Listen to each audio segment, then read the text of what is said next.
How is it the bustling cities, crowded subways, and even our own homes become sacred spaces? What effects do these seemingly inert places have on our spiritual lives? Amazingly, our urban environments gift us with unexpected sanctuaries that shape our experiences and connect us deeply with the essence of living. In '96, my partner of 14 years died. And during my initial days of grieving, I was seeking comfort in whatever form it may appear to me. And I put the word out to my friends. I said, look, if there's anything that you think might be of assistance in helping me move through this process of grief. In this episode, I share part of my guest's heart for the place where he has lived for much of his life. Our guest shares how the vibrant and chaotic streets of New York City can transform into spaces of spiritual significance. I'm John Moyer, your host, and you are listening to the Urban Grief Shamans. Please take a moment to subscribe to our show's mailing list by the link in the show notes, and let us know what you think of today's show. People think of New York City as being steel and concrete. It might not have the skies of Montana, but there's still a wonderful sky that is available, and water, earth, and certainly not only the fire of below, but also the fire that is generated from the occupants of the people who live in this city. That's Tony Alessino, a Manhattan-based urban shaman, as he shares how the vibrant and chaotic streets of New York City can transform into spaces of spiritual significance. Tony discusses his personal path to shamanism, initiated by a profound loss and nurtured by the city's hidden sanctuaries. He provides insights into how everyday urban settings, from subway stations to city parks, can become conduits for spiritual awakening and connection. Listen in as Tony reveals the ways in which the spirit of New York City shapes the lives and spiritual practices of its inhabitants. In '96, my partner of 14 years died. And during my initial days of grieving, I was seeking comfort in whatever form it may appear to me. And I put the word out to my friends. I said, look, if there's anything that you think might be of assistance in helping me move through this process of grief, I would really appreciate it. And a friend of mine sent me information about a workshop that was being held up at the Omega Institute, which is in Rhinebeck, New York. It's upstate New York on the Hudson River. It was a workshop called Honoring Our Journey. It was a spiritual workshop for gay men. And I was intrigued by that because my experience in defining gayness prior to that was I'd never associated spirituality with gayness. And so I checked into it, and seemed right was that the gentleman a New York City psychotherapist who created this group for gay men in the early 90s to help them process and to deal with the AIDS crisis, which seemed serendipitous about this group. And I attended the workshop. It was 5 days. And it was the first time in 6 months that I reclaimed my ability to laugh, humor, and joy. It was incredible. And amongst the reading list that was presented to us was a book called Gay Soul by Mark Thompson. And in the book Gay Soul, Mark interviewed, I think, about not a half a dozen known gay men. And he asked them pretty much the same questions. And one of them was, how do they define spirituality? And they all express their experiences on their respective spiritual path. But quite often in the course of this book and these interviews, the term shamanism kept on appearing. And my undergraduate degree, liberal arts and history, I took anthropology classes. But in the 1960s, the term shamanism was just not used. It was Margaret Mead, it was witch doctors, it was medicine men. And so I was curious, what is this shamanism everybody's talking about in this book and this interview? So I put that question out to a man that I met at this Honoring Our Journey experience. And he said to me, he said, oh, if you want to know about shamanism, you have to read Michael Harner's The Way of the Shaman. I picked that book up. I read it. It was inspirational. And I finished the book. And soon afterwards, an organization in New York City, the Open Center, which is a center that offered various New Age, holistic, spiritual workshops. They were hosting Michael Harner's Foundation for Shamanic Studies weekend workshop on The Way of the Shaman. And I signed up for that. And it was taught by Sandra Engerman. It was held in a synagogue in Chelsea, New York. It was pretty incredible. I walked in, there were about 80 people. I almost walked out. What am I doing here? But I decided to stay the course since I had registered. And after 2 days, it just put me on my path of continuing to explore shamanism in many of the various traditions that it exists. From that basic introduction workshop that Sandra Engerman taught, there was a 6-week follow-up that the Center was offering. And that was incredible because it provided those of us, and I think from the 80, I think it whittled down to about 25 people signed up for the 6-week follow-up. And that allowed us to practice shamanism every week under the guidance of Nan Moss and David Corbin. How much better could it possibly get? Sandra Engerman, Nan Moss, and David Corbin as the 3 people who introduced me to the shamanic path that I find myself on. That's the roots of my shamanic initiation. When I attended a workshop called Spirits of Nature, I had the good fortune of having it in an old schoolhouse in the country, isolated, just sounds of birds in the trees, crickets, the wind gently moving through the boughs of spruce trees. This wonderful place to learn about nature spirits. Tony, what was your experience growing up in a large city like New York? Where is the sacredness to be found in New York City? Thank you very much for that question. As a native-born New Yorker, I think of the story of the fish that is listening to this conversation amongst other fish about, we're talking about water. And there's all this chatter about water. And then this one fish looks at all of them and says, what's this water that you're talking about? Because the fish who asked that question embodied the water, didn't see himself or herself outside of their environment. And that's how I feel about being born and raised in New York City. It's just such a part of who I am. But I do appreciate your question because it does allow me to reflect on what it was like growing up in Brooklyn, New York, when during the years that I did. And the neighborhood in Brooklyn that I grew up in is called Cypress Hills. Mm-hmm. Now, anyone would associate a neighborhood in New York City with the name Cypress Hills, but that is the neighborhood that I grew up in. And it's located in the corner of Brooklyn that is right next to Queens. Queens actually borders it on the east and on the north. It became a favorite place for me to hang out because it was a place where I used to go and smoke cigarettes with my friends. We could not get caught as 13-year-olds smoking cigarettes. But on both sides, to the left and to the right, are 2 very large parks. One of them is called Highland Park. And for me, growing up, it was like a forest. I used to go there. They had a playground, but they also had these like shrubs and these places where you could meander and I really felt like I was in the country. And at the top of the park was the Ridgewood Reservoir, which was a reservoir that fed various neighborhoods of New York City with water. The reservoir has since closed. And what the city did is it just allowed nature to reclaim itself. So if you go there today, it's really incredible. All of the natural plants just have taken over, as is the nature of plants. And on the other side of the cemetery was a Forest Park. you really got a very rich opportunity to be in nature in a very interesting way. And especially at that time, neighbors watched out for everybody. It was a real eclectic neighborhood. It wasn't an ethnic ghetto of one particular ethnic group or racial group. It was very mixed.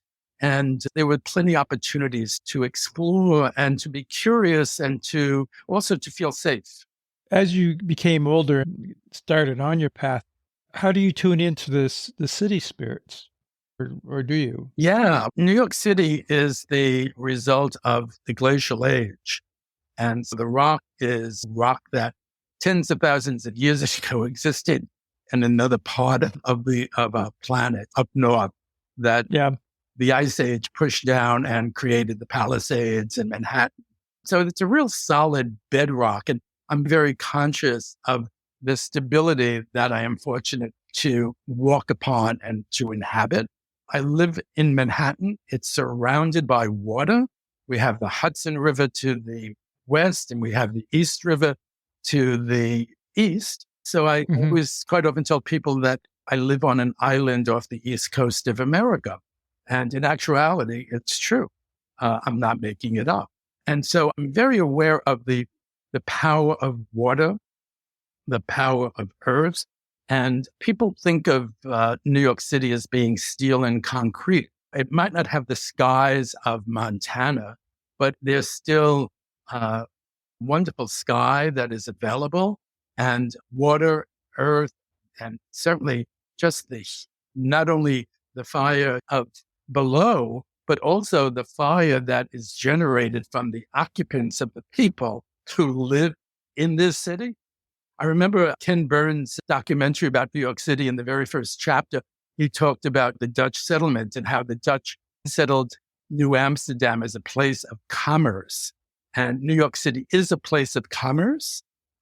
And I was thinking about that. Commerce basically shares its same Latin root with community and all of the other wonderful words that begin with C-O-M. And O-M-com means together. So there is a real togetherness in New York City, the city of New York, that can be experienced. And New Yorkers have to pay attention. And I'm very conscious of the wonderful animals that exist in New York City, pigeons and rats and squirrels. They're not wolves and they're not bears, and they're not eagles. However, they are, in my personal opinion, they are examples of thriving and resilience. They're like viruses and bacteria. They adapt very well to their environment. And I think many of us would benefit from having a little pigeon or rat or squirrel energy in order to help us get through, especially the difficult periods that we may experience in our lives. I was just thinking of the subway being full of rats, but so many other things in it. So within its own environment, the place of the subway is different than the spirit of other places, the spirit of Central Park. Yeah, it's like any place. We exist upon layers. There are so many layers beneath our feet. But the subway system is certainly a living and current example of what is underground. The subways in London are called the underground. Yeah. Yes. As above, so below. I know that. I think I mentioned to you before, my boat that I live on during the summer has wonderful spiritual power and energy. And I know that the houses that I lived in had tremendous spirit. I think of every home, wherever people come together, all that energy it creates, or somehow the spirit of place develops. And I know as a paramedic, I would go into so many different people's homes, and there's those that you just know have no energy, no life, or spirit, I should say, no spiritual essence. And it's reflected in the home when you walk in, and other places. And I've had ceremony and called in the spirit of the home. And it's a tremendous energy you feel that just wells up really quickly. And apartment buildings are no different. Same for our workplaces.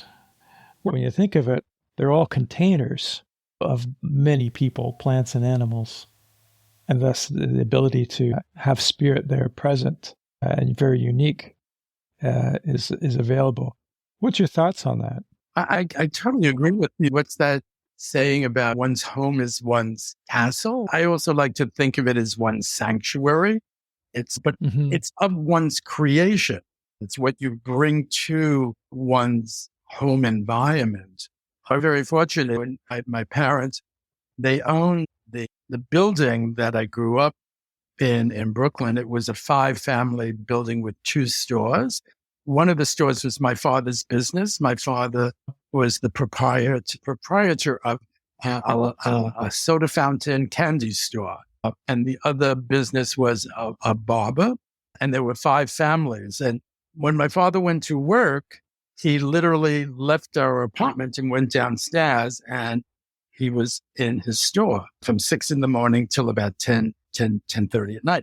But he was also the landlord. So if anything needed to be addressed in the building that he owns, the landlord was very accessible. So he created a very good place for people to live and to thrive during that period of the Eisenhower 1950s. I like to think that I brought that into every home I've lived in, and wherever that may be.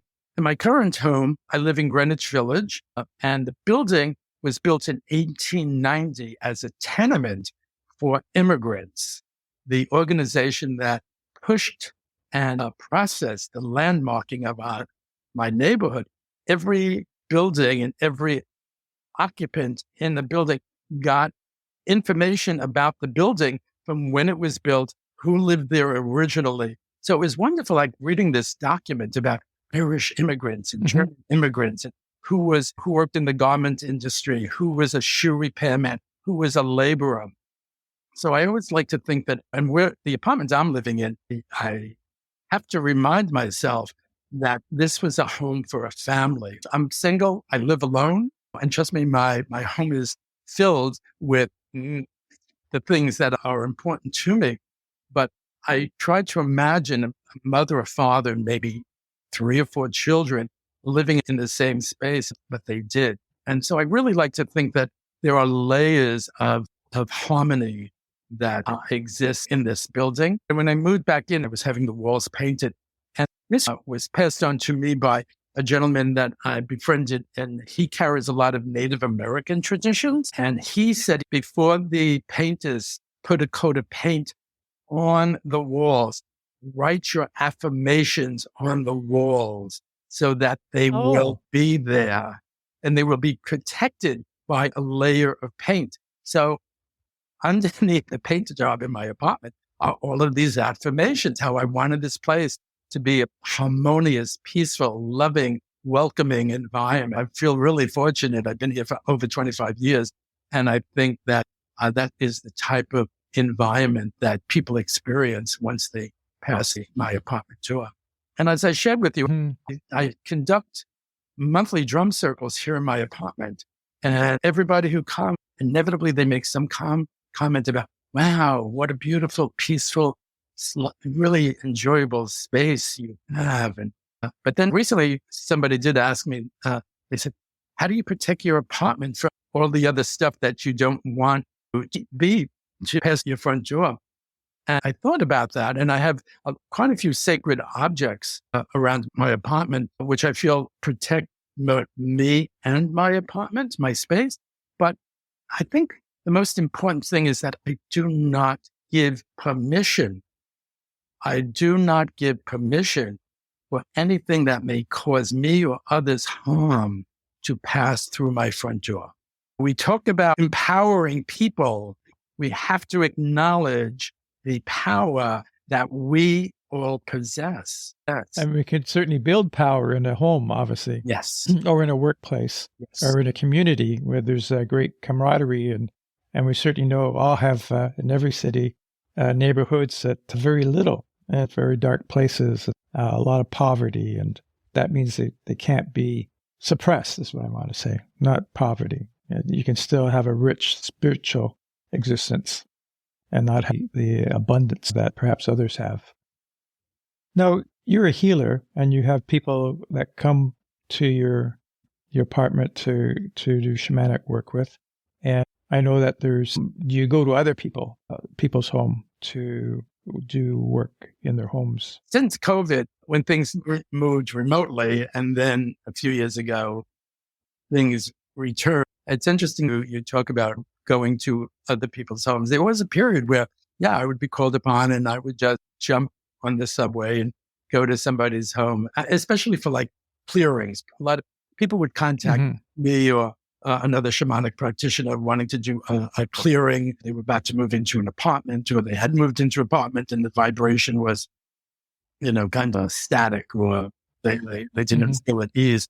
But I haven't received too many requests for that as of late. Most of the time when I see my client, they come to my home. I prefer that. I have everything I need at hand's reach. Are you ever called or feel to do ritual or ceremony in other areas of the city?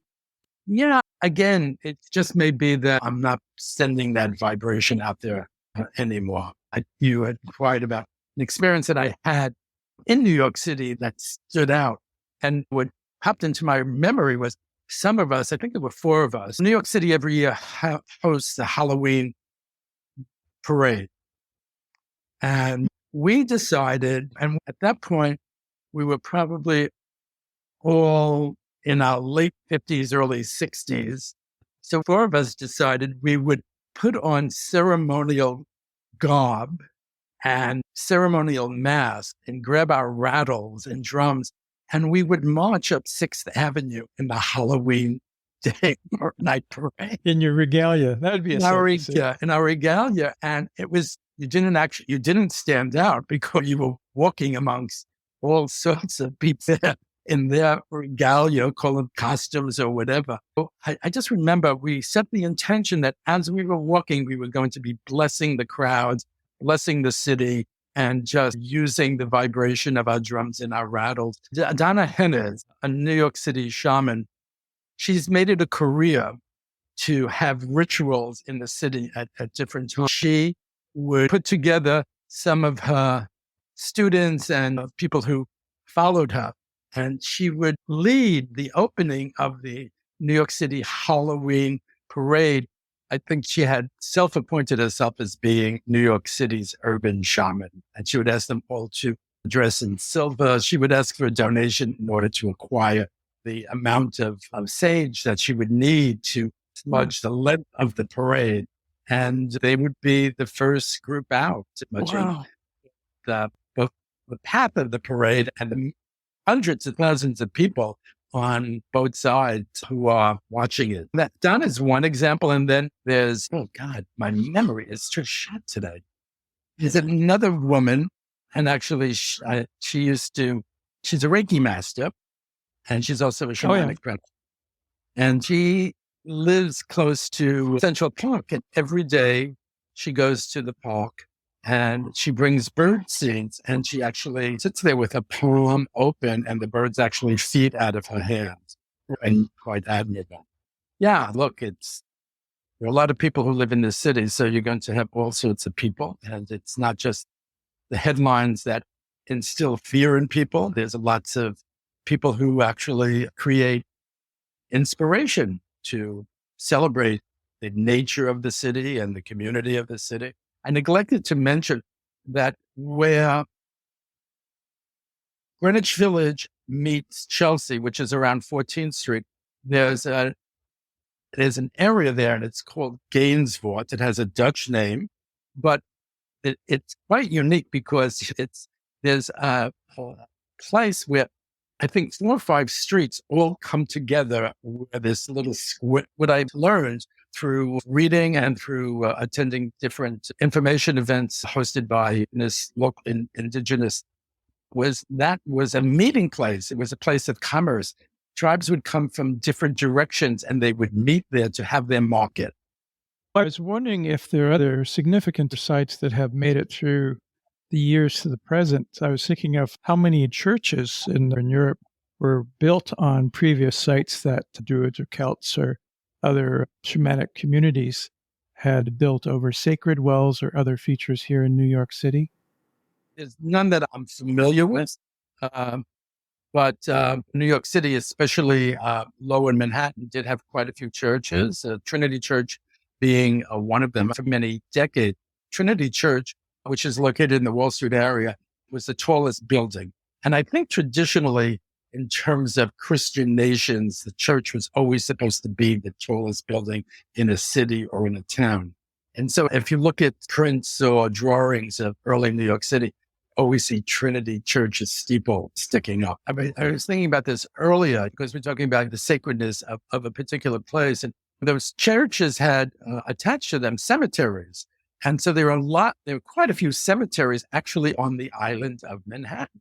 Trinity Church had the church cemetery. Actually, I believe Alexander Hamilton and his wife are buried there. And plus other notable founding fathers from the New York City area.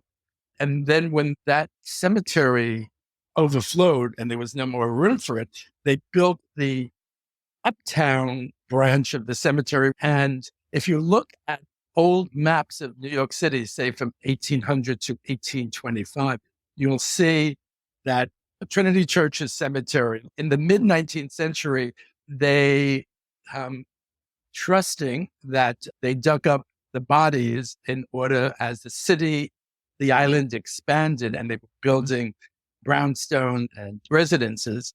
And they dug up the bodies and relocated them. And now it's a park and it has a swimming pool and it has various ball courts and so forth. But every time I pass there, I'm very conscious of the fact that this was their last place of rest. What I'm trying to say is, in any urban situation, I think it's really important for people to pay attention to where they are and what's below the surface and what's as above, so below. Mm-hmm. And just to pay attention to one's physical environment, because layered beyond the physical environment is also the unknown. I get a big kick out of it. Whenever I walk past that block with a friend, I say, this used to be a cemetery. And they go, what? These beautiful brownstones and this park for kids to play with. And I said, yeah. I said, dead people were buried here. I think it was about 20 years ago. They were doing some excavation downtown and they found the African burial where African slaves were buried. And they turned that into a sacred site. And they had members of the New York African American community. They did a ceremony of remembrance. Yeah, I often, wherever I go, when I want to just get plugged in, I always make a mention of also inviting the ancestors of the place, of this place, wherever I am. And it's not just human, but also the non-human, all the trees, everything that was here before me, before there was humans walking this part of the earth. And I just feel like a real connection comes in when I invite the ancestors of place to be present with me. And it gives me a boost of power, a boost of just another presence that is supporting me. And you're right. The cemetery thing, I still am thinking that was such a ballsy move because there's so much to that. And I don't think it's the same, but I know a lot of indigenous cultures are seeking return of all their kin who have been moved to other museums and that around the world. And they want to bring them home and have them in their own place of burial. And I think that's important work.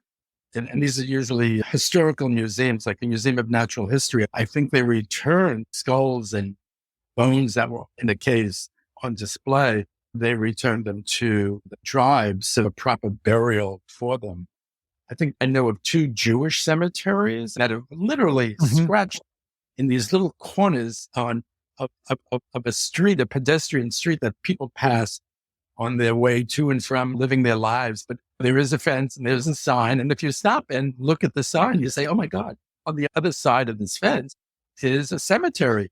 And where people from the 1700s, 1800s were buried. It's a good reminder of who we are existing on the shoulders of what was before. And there's something very exciting about that. And quite often I remind my clients, especially ones who are struggling with feeling connected. And quite often the issue is, I feel disconnected. I don't feel I can relate. And it's, wait a minute, there's so much to feel connected to if remove whatever barriers may be in your way that prevent you from feeling that connection, whether it be feeling connected to the what's above in this incredible solar system and that we occupy or in our immediate environment of where we live. For individuals who might be just starting out on a path of their shamanic path, would finding sacred places in the city itself be difficult? No, not at all. It's really quite easy. You could find a tree that you connect to.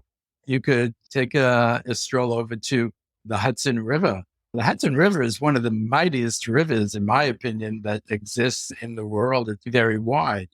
And it starts up in the Adirondacks, top of some mountain. Again, a little creek that flows into a stream that flows into the river that gets wide. It's really, I've traveled a lot and I've seen lots of rivers in the cities of the world. And I'm always in awe of the Hudson River. I forget what the Indian name is, but I think it translates something meaning the river that flows in two directions, because there's a time of day where the water actually becomes brackish. It has the seawater from the ocean and the fresh water from the river, and it gets very brackish. And I'm so happy over probably the past 20 years that the city has started to reclaim cleaning up. We've seen whales in the Hudson River and porpoises, and they're once again seeding oysters. So the city is seeding the river with these, and again, with the intention of reclaiming it. There's a real strong effort. So yes, there are a lot of places where one could go to one of the cemeteries. Trinity Cemetery is open, also St. Paul's Church. And so there are a lot of places, opportunities where one could just really connect with the spirit of the place in order to grow one's shamanic spiritual practice. A friend of mine, Nancy, she has a sacred tree in Central Park. She's a shamanic teacher, a shamanic practitioner, and she brings her students quite often there, and they'll do ceremony around the tree. I know I shared with you the Native American ceremonial dance called the Naraya, the dance of all people, which was reclaimed around 1991, 1990. It's a ceremonial dance which originated in the Great Basin region of the United States, but it went underground for a century. The legend was that a group of white folks dressed as Indian would bring back the dance. And that's exactly what happened. A group of men and women who were following Native American traditions, pipe ceremonies, and they would meet during the full moon. They invited an elder from the Great Basin, and he intuitively felt that there was a purpose and a reason for him to be invited. So he flew to New York City. He attended this full moon ceremony. He met with the people, and they brought back the dance for the first time after a century. And it was held in St. John the Divine Cathedral on 110th Street in Manhattan. And it was danced there for probably 5, 6, 7 years. The reason I raise it is they would meet, and the dance was always held around the winter solstice, always in December. So they would like to gather 6 months later around the summer solstice, and they would meet in Central Park. And they would meet at a place in Central Park called Falcon Crest. It's a rise in Central Park around 72nd Street. They would hold summer solstice ceremony there. And they would, including the pipe, be passed around. The pipe carriers would share their medicine, their pipe medicine. And there would be drumming, and they would be singing, and there would be potluck. And it was absolutely wonderful. I'm of the belief that the more people are living a life that is their intention is to create, as to whatever degree that they're capable, a balanced, harmonious life. I have to deep within my heart believe that it does have an impact and an effect on where one lives. I just think it just ripples out. It just ripples out. I could see how people respond to me just by how I respond to them. The automatic in this service industry culture that we live in is for whenever you go into any place, you're greeted and usually with hello, good day, how are you? And the person who is saying that may expect or not expect a response from you. What they don't expect is you to ask, how are you doing today? And it really takes them, I always notice it, to be acknowledged. It's paying attention, and it's acknowledging that we share a space, we share a place. When last we celebrated Earth Day, we share a planet with a multitude of living, sentient beings in every form that they may take, and to interact with them respectfully, but this is where my Buddhist tradition comes in, but without any expectation of a response or to get anything back in return. So this is where New York City, being a place of conflict, gets turned topsy-turvy. It gives. Don't expect to get. Don't expect to get. Just live your life in a very giving, heart-centered place. Tony, maybe one last question. Where do you see shamanism, urban shamanism, heading in the future? Any predictions or hopes? Plenty of hopes. I hope that it continues to grow. I've had this conversation recently with some of the men and women that I've had the very dear good fortune of training with and studying with, and also having as students. And we have a sense that shamanism as a spiritual practice, things peak. And some of us are of the opinion that shamanism, because it's become so common in the vernacular of everybody. I'll get requests from people, and it's like they're requesting a soul retrieval like they were ordering like a Starbucks latte. It's just, I need a soul retrieval. I'm not even sure if they know what a soul retrieval is or what the process is or what may need to take place before a soul retrieval is actually performed. So part of the shamanic, and this follows a long lineage of the shamanic path. It is being educators to educate the community. Educate the communities. That is an important component of walking this path. And so I'm not going to predict anything, but my hope is that it continues to grow. And during this period of maybe quietness, there is an opportunity for a rebirth, for a spurt of growth. But again, I think it is my opinion that it's really important for people to take care of themselves to whatever degree that they can take care of themselves, and to be honorable and truthful in their interactions with all of their relations. Yeah. Thank you, Tony, for sharing your story and insights. And thank you to all our listeners for joining us on this enlightening exploration. We hope this episode inspires you to discover and nurture the spiritual dimensions of your own urban landscapes. Remember, no matter where you are, the opportunity to connect with the sacred is just a moment of awareness away. Until next time, keep seeking, keep exploring, and keep embracing the wonders of the world around you.